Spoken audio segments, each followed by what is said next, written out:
Russia has begun reshaping the battlefield on the war in Ukraine on the ground there in those eastern Russian-speaking provinces. But at the same time, we also have to look at how Russia is changing the game and the U.S. now responding on the economic battlefield. And that is just as much a part of this as any other. Of course, the frozen Russian assets that the U.S. still has, some $200 billion, something that Putin has gone to his oligarchs and said that it potentially will not come back and that they need to get used to a world of U.S. sanctions. But this, of course, is why the BRICS nations are building together all of their new payment systems, financial systems. They've got BRICS Pay, BRICS Clear, BRICS Swift in a sense, and even BRICS Re, which is going to be a version of BRICS Reinsurance for shipping. And so they have the ability that they can put their even shipped goods.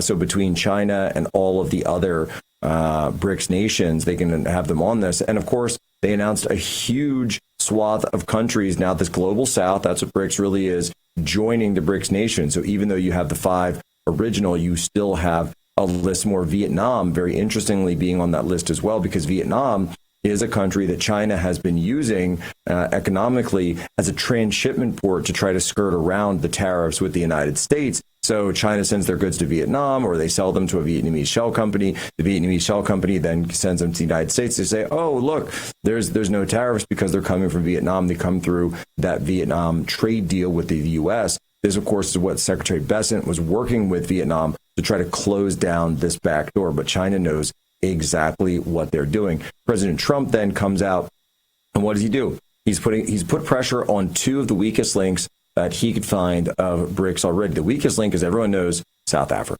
So we saw, and he had the President Ramaphosa, South African president, there a couple of weeks ago in the Oval Office, and just absolutely put the pressure of the entire world on him, called him to the mat, not just for the humanitarian abuses that he's done to the white population there, those poor farmers that are being slaughtered, and his government certainly supporting all of it, but also now President Trump putting pressure, ratcheting it up on Brazil, and of course the socialist pro-CCP government of Lula there in Brazil with the 50% tariff. I wanted to bring on our partner from Allegiance Gold to really walk us through all of this, because this is huge, this is heady, but it's also very important for you economically, because as all of this is going on, sure, it's interesting for us to talk about. That's what we do every day. You can tell I'm obviously interested in this stuff.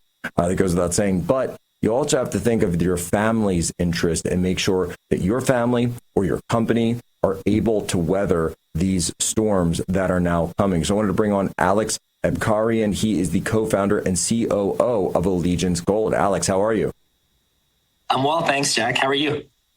Well, I saw you got the dark suit with the white shirt memo that was put out by Human Events staff earlier today. So I want to make sure that we're all in uniform. That's very good. Uniformity will prevail, as they used to tell us in the Navy. But you and I, we've been having you on for over a year at this point, talking about the rise of BRICS.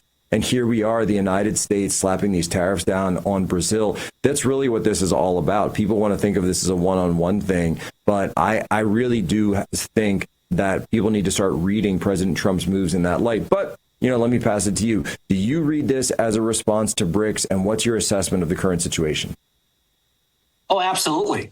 Look, under Biden, the coalition just got stronger. They started with 5 members. They ended up being 11.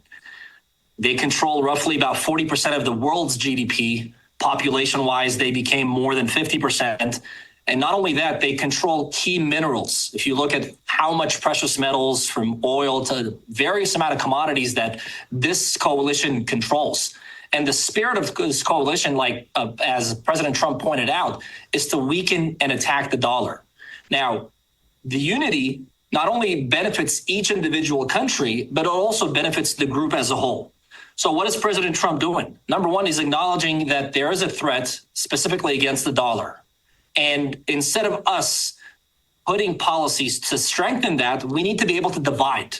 So, for instance, you have Brazil, as you pointed out, is one of the weakest link, which just a couple of days ago hosted the BRICS summit. And we didn't really see either China or Russia attend. So on one side, we're seeing some of the early weaknesses that the coalition is experiencing. But at the same time, we have these trade and tariffs. And as I pointed out, India is going to be the wild card. Yes, South Africa and Brazil are one of the weakest link, but India is trading with Russia. They're trading with Iran. They're trading with China. So as we progress with the finalization of this trade deals, we'll see how much India is going to cave. Are they going to pick their sovereignty and what's better economically to them? Or are they going to sacrifice themselves for the unity of BRICS?